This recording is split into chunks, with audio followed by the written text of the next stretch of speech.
Selamat petang, saya Jeremy Singh dan ini Inside Talk, program berbicara kupas isu semasa dan politik. So, SOP 2 darjat, tindas rakyat, VIP terlepas. Banyak perkara yang berlaku selepas tahun pandemik COVID-19 dan isu yang hangat dan sering dipertikaikan di media sosial ialah isu VIP terlepas dari Langgar SOP. Langgar SOP, yes, correct. Perkara melibatkan VIP berbangkit ini daripada tidak memakai pelitup muka, tidak kuarantin selepas rentas negeri, malah mengadakan himpunan beramai-ramai. Adakah ini amalan double standard dan pilih kasih?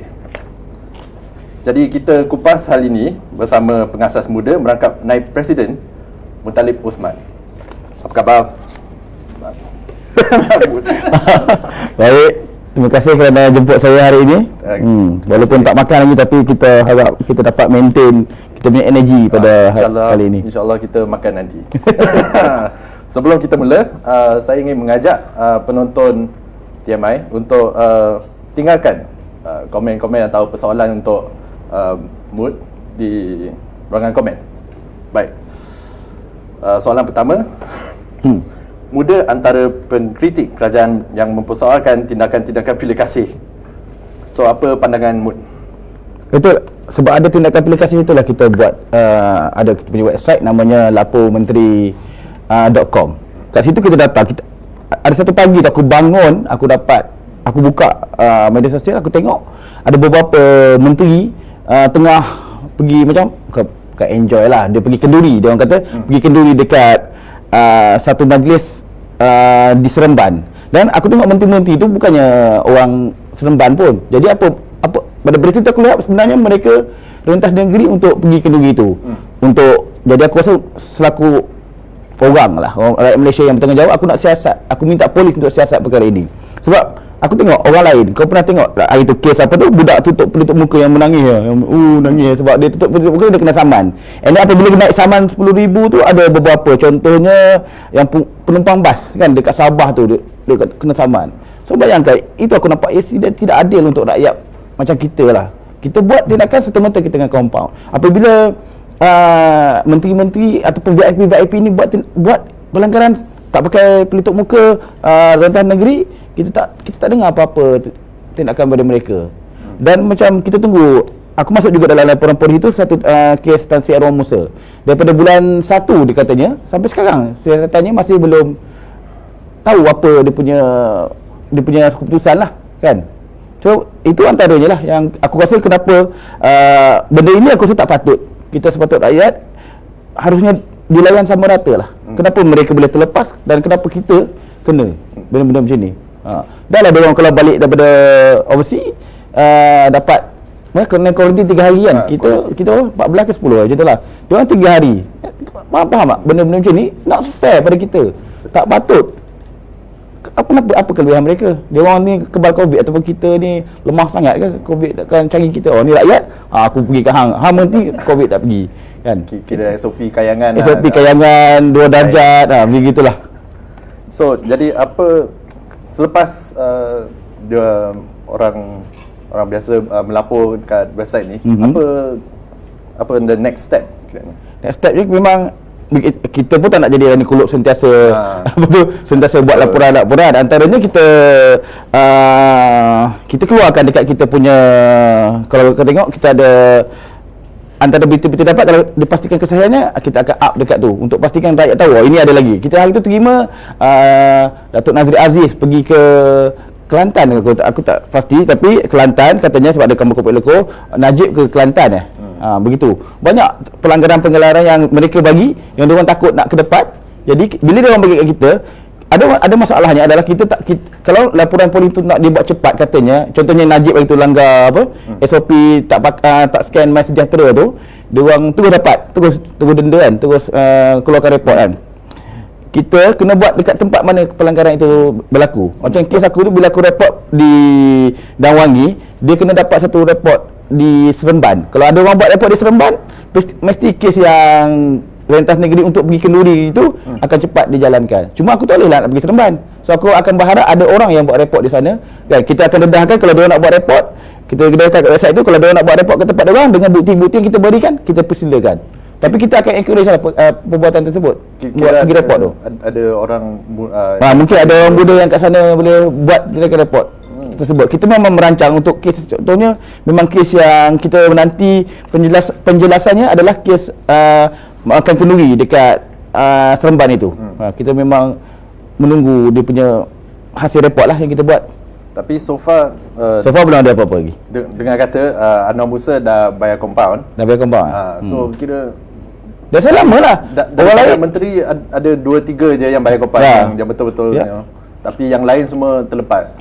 Begitulah. Kita kalau semua orang bayar compound, kita perhatilah ataupun sama layanan yang mereka terima tu sama seperti kita. Tak perlu tunggu catatan begitu lama, tunggu compound kena bayar. Apa tu, ada satu tu aku tengok Siva Gangga dulu kan, ingat dulu kluster besar tu kan. Boleh terus compound kita jatuhkan mahkamah hukuman cepat. So benda tu baguslah. Kalau tak ada 2 darjat ni. Sekarang ni kita marah sebab dia orang lama, bulan 1, bulan ni bulan apa? Bulan 3 lah. Bulan 3 baru dia punya hasil lah. Kalau kira rakyat cepat saja dia orang nak ambil tindakan. Betul. Jadi mengenai compound, apa tindakan macam wajar ke dihapuskan ke? Aku tak rasalah tindakan itu wajar dihapuskan sebab compound ni dia bagi untuk korang ni cahang kan. Takut nak langgar tak langgar undang-undang. Macam Najib bila dia kena dekat apa tu? SOP dia kata tak apalah saya boleh saya selaku rakyat lah dia kata dia nak bayar 1,500. Bayangkan semudah itu dia bayar. Kita nak memang compound ni bukanlah dia punya paling tiba-tiba kau hari ni kantor buka mas kena terus 10,000 tidak. Mungkin kena 1,500. Memang macam dah dijalankan oleh kerajaan. Kemudian 5,000. Kemudian sebab kau ketegak sangat kan. Dah bayar 1,500 kau tak buat lagi. 5,000 kau buat lagi. 10,000 kau buat lagi, nampak. Kira kalau kau tegak kau kena tindakan tu aku rasa wajar lah. Tapi kalau tiba-tiba untuk pertama kali kau kena terus 10,000, aku rasa tak wajar, tak patut. Dan sebab kita memang tengah struggle, banyak orang tengah struggle. Tapi kalau dia langgar undang-undang tu dengan sengaja, memang patutlah 1,500 ke, 5,000 ke, 10,000 ke, ikut peringkat-peringkat tu.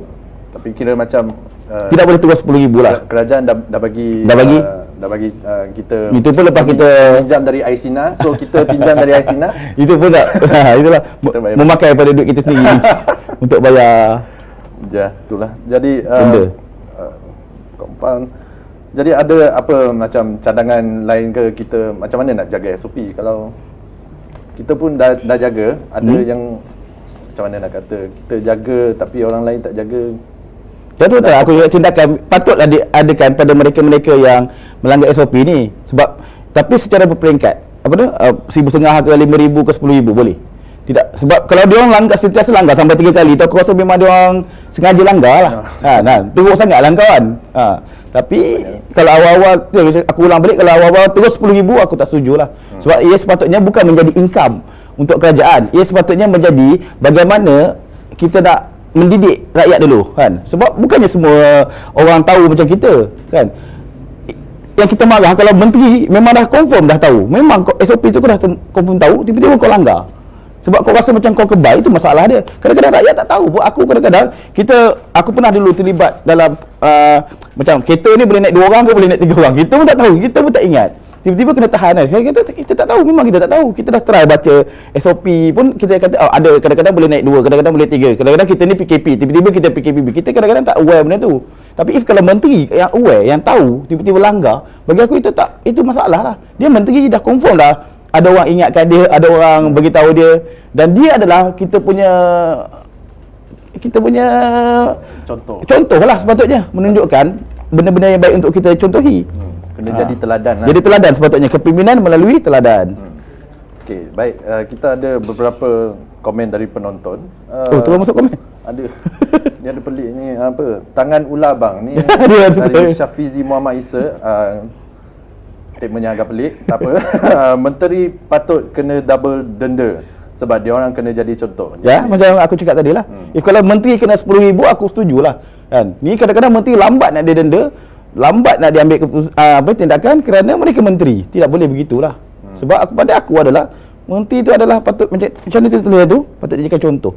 Kalau menteri takut nak langgar, kita sendiri takkan langgar. Ini berhenti bila semenang-menang keluar, tak payah pakai mask, tunjuk kat orang.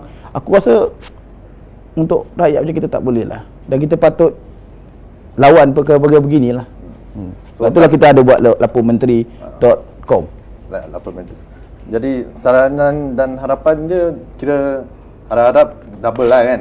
Double ataupun dia sebenarnya bukannya setakat double untuk menteri. Kalau orang tu ada income tinggi, VIP yang dah tahu boleh bagi pada masyarakat, boleh kenakan denda yang lebih berat lah. Lebih berat kan? Okay. So kita segue sikit, kita tanya silakan. Pasal ada ni soalan pasal muda. Hoi. Ini tu topik ni. Okey tak boleh? Okey. Kalau aku boleh jawab as aku punya pengetahuan, aku silakan. Bila daftar? Tapi dah daftar kan? Kita dah daftar tapi tidak diluluskan. Kita sentiasa mendesak kepada kerajaan untuk meluluskan parti kita. Aku pelik ya kerajaan kita ni, mereka kata kita ni budak. Aku dah mungkinlah tak budak sangat, tapi ya kata budak lah, duduklah, cucuk atuk lah, apa. Kita bukan teroris tau. Kita ni kita nak ekspresikan kita punya hak as menubuhkan parti politik. Yang kalau kau rasa kita ni tak kuat, kalau kau rasa kita lemah, kalau kita rasa kita tak ada kekuatan, kalau kita rasa ini anak-anak muda yang lembik, bagilah kita luluskanlah kita punya parti. Kenapa kau takut dengan orang anak muda yang lembik ini? Itu yang aku selalu macam pelik. Kenapa tindakan ini diambil? Kenapa kau menghalang penubuhan perkara ini? Jadi apa sebab dia orang menghalang? Dia orang kata masih melalui proses cek dengan PDRM, Badan Keselamatan mereka kata. Bayangkanlah, aku memanglah ada jamban tapi aku bukannya teroris. Tak, aku berzaman dulu dah jamban. Saya sadi adakah rupa kalau kita dah keluarkan hari tu kita punya MBT, adakah rupa teroris? Sampai macam tu sekali dia nak buat kita. Kita tak pernah. Kita ni bayangkan apa tu, menteri langgar SOP pun kita tolong buat report polis. Punyalah law law mengikut law kita punya law abiding citizen yang kita tu, bayangkan. Tapi dia orang takut kepada kita tak cukup, kita tak faham lah. That's why kita sentiasa tanya ROS apa masalah apa. Kita cuba, kita ikut je apa ROS mintaan, suruh daftar suruh betulkan apa perlembagaan ke apa, kita ikut, kita memang ikut. Kita punya tujuan adalah nak pastikan parti kita lulus. Parti yang dia orang katakan lembik ini lulus saja. Bagi kita kelulusan dan kita okey lah. Mungkin dia orang ingat dah banyak sangat report polis, lama-lama jadi macam Rani Kuluk. Dah sebelum report polis. Okey, kalau macam itulah, bayangkan report polis Rani Kuluk dah buat 100 report polis dah. Kalau dia rasa benda tu tak membagi apa-apa, okeylah bagi. Jadi berilah pada kita kelulusan itu. Kan? Sebab Rani Kuluk bagi buat report polis tak ada apa-apa. Korang semua orang kata muda ni buat report polis. Tapi aku nak jelaskan, kita buat pertama sekali je report polis. Yang kedua tu memo. Janganlah tak cerdik sangat. Dua benda berbeza. Dia bukan benda yang sama nak kata report polis kan, Rani Kuluk. Aku tak menafikan apa tu credibility ayah Rani Kuluk, because dia dah buat kerja dia kan. Kalau tak, aku tengok macam contoh aku ambil kau lapor menteri ni kan. Aku baca komen-komen di Twitter, aku baca komen-komen di Facebook. Aku boleh tengok, aku simpan print screen dia. Yang aku geram yang menjabatkan macam tapi takut nanti kita orang yang bagi tahu ni tak tiba-tiba kena siasat karang. Lagi apa dia punya? Ini macam pengadu je bakal kena ni. Lagi tu nanti kita kena siasat pula. Tak nak lah. Yang paling aku rasa pelik sekali ialah nanti seorang-seorang masuk tong simen selepas ini. Kenapa kita perlu takut? Tapi kenapa kita perlu rasa benda ini, kita nak buat report polis kepada benda yang salah tu salah. Kenapa kita pula yang kena? Aku rasa tak patut kita rasa as a rakyat tak takut. Sebab kita lah yang boleh jadi check balance untuk benda-benda ni. Nanti dia nak mengundi masa pilihan raya nanti, dia datang jumpa siapa? Jumpa kau, jumpa aku, jumpa kita semua. Kan? Bukan tiba-tiba sekarang ni dia nak takut-takutkan kita lah. Itu aku takut. Kenapa rakyat takut? Jangan takut.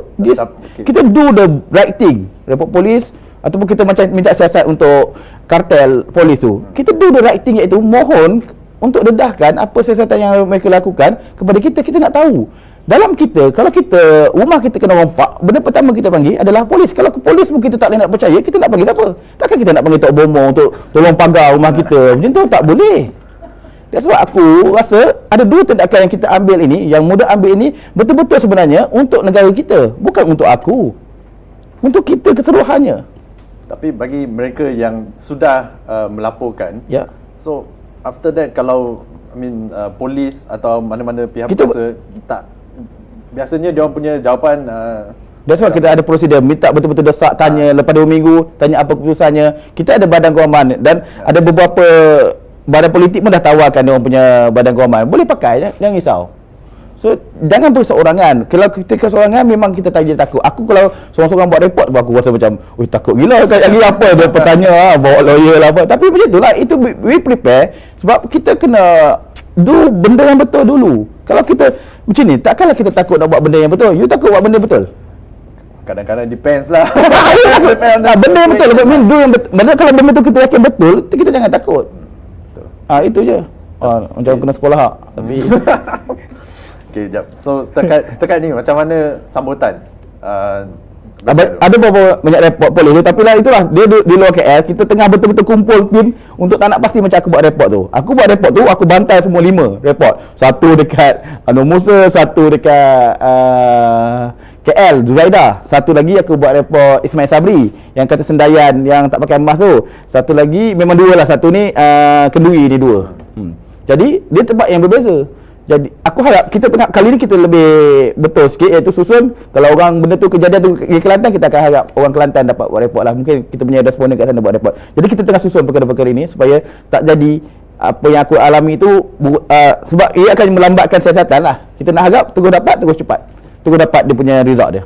Setengah orang akan rasa benda ni semata-mata untuk lawan menteri ke, satu taktik muda lah gimmick, untuk. Tapi itulah, kalau kita tak buat, siapa nak buat? Kalau aku tak pergi report tu, kita akan bising di Facebook, akan bising di Twitter, akan menganjing orang yang macam aku buat report ni. Aku pelik lah. Kita kena faham lawan kita siapa. Lawan kita adalah orang yang tidak ikut SOP. Lawan kita adalah apabila kita kena buat salah, ataupun rakyat-rakyat biasa yang tak tahu kadang-kadang perkara ini, macam naik bas pergi Sabah tu buat salah dan dia kena saman. Itu akan kita nak berlawan dengan orang begitu. Kau lah bodoh, tak boleh. Lawan kita jelas adalah mereka yang langgar SOP ni, parliamentary yang langgar SOP, yang rentas negeri, yang pergi buat meeting. Dia suruh kita buat meeting online, dia suruh kita pergi work from home. Belajar pun suruh online dulu, tapi dia orang nak pergi meeting, nak pergi jumpa depan-depan. Takkan itu aku kata teladannya bagaimana begitu. So bagi aku tak adil. So ketidakadilan itulah aku cakap untuk kita lawan dan kita kena ke depan. So orang rasa ni macam semata-mata untuk lawan yalah, tu aku cakap kerajaan sekarang, tapi kalau siapa-siapa pun dalam itu dia orang kata DAP buat. Kalau siapa-siapa buat, kita memang open benda tu, bukannya tidak boleh DAP, tak ada. Kalau aku sendiri kau jumpa aku rentas negeri ke tak pakai mask ke, kau boleh tak, maksudnya kita tak boleh hipokrit lah benda ni. Memang kalau siapa pun ada buat salah, ada langgar SOP, ada do the thing yang memang betul-betul salah, kalau bukan sangat SOP, mungkin benda-benda lain akan rasuah ke apa, buat ada laporan. Kalau aku sendiri pun, kalau kita punya presiden sekalipun, kalau mana-mana ahli muda sekalipun, kita tak payah tengok orang lain, aku sendiri aku rela. That's why aku sekarang ni macam tu lah, tanya tadi je, tak payahlah pakai mask sebab aku dah memang terbiasa dengan SOP memakai mask itu. Kita memang dah hidup dengan begitu. Itulah norma baru yang kita patut jalan. Tak boleh tiba-tiba kau rasa kau special sangat sebab kau menteri, tak boleh pakai kat sini, boleh kat mata, kat belakang. Tak boleh lah. That's why aku cakap, kalau kata gimmick ke apa, kalau dia orang nak buat report atas apa-apa, ada bukti yang jelas, bagi, kita akan siasat. Kita akan bantu siasatan polis yang buat lah. Jadi rasanya anda Musa bayar kompang ni, adakah sebab dari kalau sebab kita syukur lah, maksudnya apa perbuatan kita yang buat tu adalah perbuatan yang betul lah. Jika tidak, mungkin dia orang akan buat tak tahu saja. Sebab tu kita perlu sentiasa mendesak. Jika tidak, kalau akulah, aku tak tahu, mungkin sebab aku tak nak jadi menteri, tapi kita sendiri, kita segan lah. Kita rasa nak do something yang kita perjuangkan, kita cakap tu, kita segan. Aku segan kalau aku sendiri ditangkap kerana tidak memakai mask. Sebab aku dah buat laporan polis pasal orang tak pakai mask, aku kena tangkap pakai mask. Aku malu lah. That's why kau datang tadi, aku pakai mask, mana-mana aku pakai mask. Memang sentiasa ada mask dalam poket untuk mengikuti SOP tu. Aku datang tadi walaupun office ni, aku pergi aku cakap tadi pada kawan punya aku kena pergi daftar. Memang that's why itu kita dah setahun lebih, bukannya baru semalam COVID ni berlaku. Patutnya kita punya darah daging lah Han. Kalau kita dah habis semua, dah ada vaksin semua, mungkin dah berbeza. Tapi untuk sekarang ni, kita just kena ikut lah SOP tersebut. So far berapa banyak laporan dah? Dalam 30 lebih. 33 laporan. Kadang-kadang tapi laporannya kadang-kadang sama. Yalah sebab orang kita tak ada ni dah buat report tak, kita terima daripada semua. Untuk last kali Ahad hari tu saya check memang 33 laporan kita dah telah buat. Ya, ada beberapa report tu pun yang tu saya kata tu saya nampak Nazri Aziz lah, kita dapat apa? Boleh tengok ada kita update kat Twitter kadang-kadang. Perkara update pasal apa menteri.com ni. Bukanlah kita buat hanya sekali ataupun populis macam dia cakap tu. Memang kita ada update. Okey. Jadi berbalik kepada soalan soalan lagi. Soalan kita ni okey. Muda ni. Ada update tak apa aktiviti lepas ni, ada update untuk muda apa yang kalau kita dah update kita punya website. Kalau dulu kita pakai partimuda.my, sekarang ni kita buat muda.my untuk mudahkan orang nak tahu apa saja pasal muda. Apa itu muda? Orang tanya kenapa muda ni tiba-tiba jadi apa? Jadi hanya untuk jadi untuk semua lah. Sebenarnya kami dah tulis dalam website kami sejak daripada 6 bulan lepas lagi, iaitu kita inklusif untuk semua, iaitu parti yang terbuka kepada semua, termasuk umur. Dan kita memang mencari orang-orang yang apa tu, yang tua lah, bagilah tua lah, berusia untuk join. Kita memang terbuka. Cuma tak ada untuk masa ni, tak ada lah. Dan kalau macam orang bukanlah muda lah. Kalau ada siapa-siapa yang nak join, kita terbuka. Kalau nak join muda, just muda.my /sertai muda. Bang Mutalib kira muda lagi ke tak? Muda lah. Diorang semua tanya. Saya kalau dalam tu 39. So maksudnya bawah 40 nampak muda lah. Sebab yang kalau 40 pun kita boleh rasa muda, semangat muda. Kalau kita tengok ketua pemuda lain tu 40 lebih kan. Masih muda. Cuma that's why kita kata bukan umur tu yang kita tekankan sangat. Kita tekankan kepada politik muda tu. Muda tu baru. Kita nak benda yang baru. Apa yang baru, iaitu tidak kita lawan benda-benda macam aku sendiri adalah lawan jurang digital, jurang kemiskinan, gaji bermaruah. Benda yang aku boleh buat, contohnya aku punya company kan, iaitu bagi gaji yang bermaruah, tak boleh bagi gaji rendah daripada 2,000. Kita buatlah. Yang mana dalam kita boleh buat, kita buat. Jika tidak, kita kena dapatkan, kita kena menang lah untuk buat lebih besar. Kalian macam mana sekarang? Kita berjaya kumpul ke ahli. Dalam masa 2 minggu kita dapat dalam 30,000 lebih ahli. Ahli penyokong kita lah. Quite good number. Dan sebab kita bayangkan, kita menurut apa yang ROS cakap supaya tak boleh buka ke ahliah, kita do that thing supaya kita minta diri kita diluruskan. Kita cuba, kita ikut. Bayangkan orang muda ni orang yang semangatnya buat api-api, tapi ROS kata tak boleh, kita buat. So, dan kali ini kalau tak, kita akan terus desak lah supaya kita diluruskan. Sebab kita nak betul-betul membership tu ditambah. Kita tak bayangkan lepas ada satu tahap tu kita memang tak cari langsung member. Sebab kita tak nak ROS pertikaikan tindakan-tindakan kita. So kita dah lulus nanti. Dah lulus nanti jangan lupa isi barang. Mutalib nak bertanding. Bertanding untuk apa? Bertanding during the kalau diberikan peluang, kita nak bertanding lah. Kalau tidak, bagaimana kita nak jadi a part of perubahan itu kan. Jika tidak, mungkin takkan saya nak hanya sebab sebelum ni saya dah buat macam-macam. Saya dulu penerbit buku. Kita dah buat buku-buku. Bayangkan kalau buku saya sendiri diharamkan. Untuk melawan tu buku saya diharamkan. Buku terbitan saya sendiri untuk bawah Dubuk Press tu kita ada 5 buku diharamkan. Kita dah buat ikut buku, kita dah buat ikut media sosial. Saya sendirilah untuk diri saya sendiri. Saya dah buat ikut Twitter, Facebook, kita dah buat YouTube. Kali ni saya nak try. Saya sendiri nak pergi. Saya sendiri nak masuk. Kerusi mana? Tak ada lah. Ia tidak dibincangkan lagi lah. Tidak dibincangkan. Kita tak, kan kita bukan tua demi kerusi tu. Kita tak dibincangkan. Tapi kalau diberi peluang, kita terbuka untuk terima. Kalau sebab belum dibincangkan kan, kalau dalam hati lah rasa boleh menang kat mana, kalau boleh menang kat Ipoh ke Minyo. Saya duduk Bangi asal Ipoh. Kalau ikut ikut dia punya tempat lahir begitulah. Tapi tak tahulah, satu di AP, satu Peja. Tapi itulah, itu perkara nombor 2 lah. Yang kita betul-betul nak sekarang ni is ROS luruskan kita. Jika tidak, kalau tak kita nak bertanding apa, takkan kita nak bertanding pakai logo apa? Kan dia orang bagi logo bebas kan. Logo kerusi lah. Teruk gila dia punya Logo loceng lah. Loceng lah, kunci lah. Okey, untuk sertai muda, macam mana boleh promosi?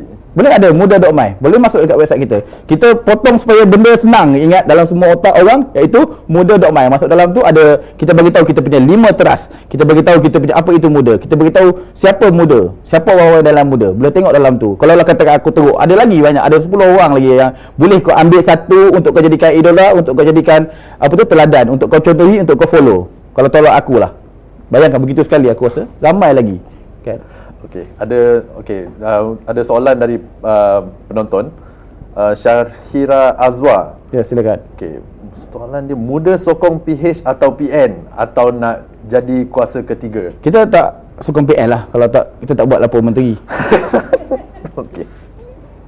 Tak sokong PN. Okey. Ya.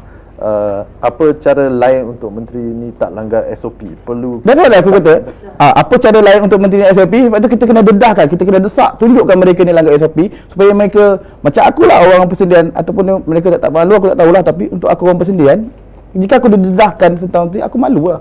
Kan, tak pakai mask aku malu. Kantor tak pakai mask, kita tak ada duit lagi satu. Kan, kita buat apa nak langgar benda yang sebenarnya kita tak perlu langgar pun. Macam pakai mask dia macam, kecuali kau ada ego yang besar ataupun kau tak guna lah kan. Yalah dia, kalau kau miskin sangat, orang lain sanggup. Aku pernah ingat dulu kan, aku baca menitik air mata, orang yang sanggup kotik emas dekat tong sampah. Kan? Tengok ada satu gambar pakcik tu kotik emas dekat tong sampah, semata-mata tak nak kena denda. Kita menteri ni boleh tunjuk tak payah pakai emas. It's a big problem lah bagi kita. Bagi aku lah. Okey, betul. Member muda ni sampai tahap umur berapa? Selepas itu keluar muda ke? Tak ada. That's why kita dah cakap tadi, inklusif, kita buka pada semua. Kan, muda ni bukan hanya ada sampai 40 kau kena berhenti masuk tua ke atau apa, tidak. Kita selagi mana kau bersama berjuang, semangatnya seperti kami, ada 5 asas. Perkara yang kita dah kau percaya kepada benda tu, you are welcome to join us. Kan, bukannya join itu joke yang bolehlah sekali dua kita baca, kelakar dah baca 10 kali tu muak juga. Tapi aku nak beritahu sekali lagi, kita tak ada had umur. Bukannya bila sampai umur 40 ataupun umur 60 dah pencen keluar, tidak. Okey. So bagaimana dia boleh pegang kita punya 5 asas itu, kita terima mereka. Alright. Cantik. So ada soalan dari Din Jeff. Silakan. Mood boleh ulas kenapa orang serang karakter Ali Buda macam Hang ni? Katanya grandpreneur yang gagal lah sembanglah. Itulah mereka rasa jenis. Ada satu tanggapan tentang aku adalah mereka ingat aku ambil grant kerajaan untuk bisnes. Itu dia panggil grandpreneur. Aku bagi tahu di sini. Grandpreneur. Aku kalau dapat grant aku malu sebab aku is a pure businessman. Aku memang meniaga, bayangkan that industry. Orang panggil dulu buku is a dead industry. Orang tak baca buku dah. Aku do that thing dan aku berjaya untuk jadikan buku tu kita sebut-sebut. Kalau zaman-zaman 2015 kita bayangkan PWTC ada berapa tingkat? 5 tingkat. 5. Kau boleh tengok balik PWKL tahun 2015 penuh orang dekat PWTC tu. Aku bawa lepat duduk dalam kat situ. Penuh, ramai. Gila babi ramai. That's why aku buat dengan aku punya darah dan peluh aku untuk buat itu. If kalau kau tuduh aku ambil grant, aku malu lah. Ya, sebab aku buat dulu ni. Tapi kalau ada kerajaan nak bagi grant, okey je. Tapi dia tak pernah nak bagi pun. So kena benda ni orang guna untuk aku punya apa? Karakter lah, nak bunuh aku punya karakter. Itu je aku cakap. Kau kena faham dulu aku dengan dubuk. It's a dia ada angkuh. Kalau kau tengok perangai-perangai itu, aku mestilah reflect kepada aku punya bisnes dahulu. Sekarang ni aku CEO Kutu Buku, kerja dengan orang ramai, orang biasa lah. Tidaklah jadi dengan bubuk tu lagi. So kalau nak serang aku benda-benda lepas, kalau nak tanya aku adakah aku menyesal dengan perkara aku lepas, aku tak menyesal. Aku tak peduli sebab aku rasa aku belajar. Apa yang aku jadi sekarang ini adalah apa yang aku belajar daripada benda-benda lepas. So apa yang mereka tak buat itu mungkin benda-benda lepas, tapi adakah aku menyesal? Tidak. Aku belajar from the past untuk jadi apa yang aku jadi sekarang ini. Kalau tidak, mungkin aku tak jadi sekarang ni. Mungkin aku jadi penakut, mungkin aku jadi orang tak guna. Untuk yang lain macam mana? Karakter lain macam Syed Saddiq ke? Nah, itulah dia ada masing-masing. Itu aku kata, dalam kita punya siapa muda itu ada pelbagai karakter. Ada yang berani, ada yang takut. Tapi yang aku kagum adalah mereka sanggup ke depan. Mereka sanggup bersama-sama pegang 5 prinsip ini untuk ke depan. Bayangkan macam Dr. Ken tu kan. Ya, seorang yang lembut. Orang panggil dia Steve Aoki, Melayu. Nampak memang ya, lembut. Orang macam Zaidil kan, meninggalkan parti lama dia.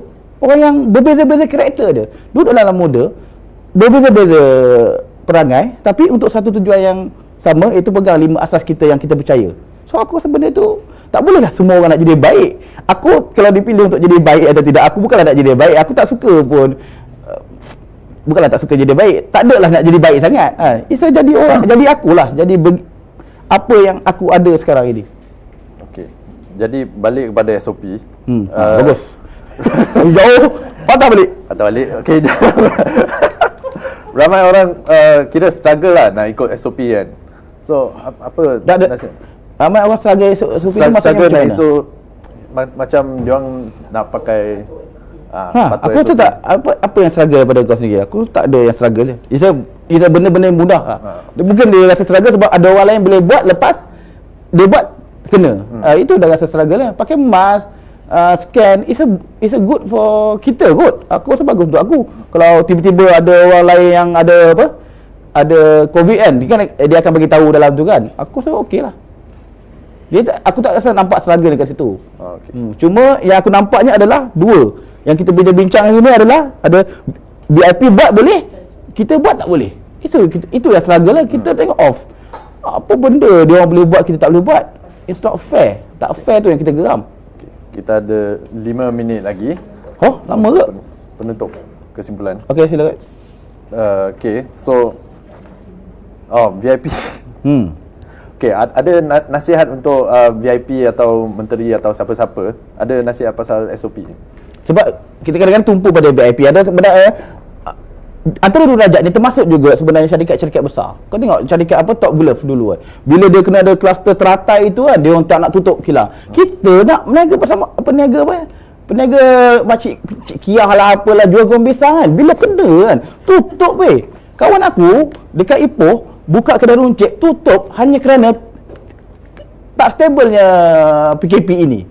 Tapi apabila syarikat-syarikat besar ini, dia orang boleh lepas. Sebab tu aku kata, selain daripada yang aku cakap menteri itu, kita juga kena faham bahawa tengok, kita dah terbelah dua begitu sekali. Itu yang aku tak nak tu. Itu yang kita cuba dekatkan diorang. Semua orang patut adil. Kalau nanti dia kata, kalau macam tu menteri lepas, syarikat lepas, kita pun nak buat. Kan aku kata tak adil. So benda-benda macam tu lah aku cakap. If menteri ke, syarikat besar ke, kita sama-sama rakyat Malaysia ini. Undang-undang tu bukannya dia terpilih ke menteri lain, syarikat besar lain. Undang-undang tu untuk semua, untuk sama. Kalau kita boleh faham, kita boleh percaya, kita boleh pegang benda-benda itu, aku rasa tak ada masalah untuk kita. Semua orang patuhi SOP, patuhi undang-undang. Bukan setakat undang-undang untuk PKP ni, apa-apa saja undang-undang kat Malaysia ni, patuhi apa yang telah ditetapkan. Tak boleh ada, tak boleh tidak. Tak boleh. Itu nasihat untuk mereka. Kita adalah duduk bawah negara yang sama, undang-undang yang sama. Tak boleh pilih-pilih. Alright. Okay, so itu saja daripada. Tak ada soalan dah? Dah habis. Okay. Itu soalan tadi. So sorry. Kalau ada apa-apa nak tambah? Tak ada apa-apa. So, kita boleh, kalau nak register as muda, boleh di kita tengah siapkan website kita, muda.my, muda.my. Boleh tengok kat sana. Semua benda ada. Kita jemput juga you untuk join. Kalau pegang pada kita punya 5 prinsip asas muda. Alright. InsyaAllah aku akan join nanti. Okay, dah dapat Dato' Ali. Okay, jadi untuk penonton kepada penonton yang di rumah, ingat jaga SOP, jangan keluar merata. Tu je lah kan. Keluar merata okey, pakai mask. Keluar merata pun tapi ikut jangan, SOP. Jangan rentas negeri. Rentas tu tunggulah bagi macam dulu. Okay, so itu saja kupasan daripada saudara Muttalib Uman, dan terima kasih banyak-banyak kepada semua penonton yang menonton hari ini.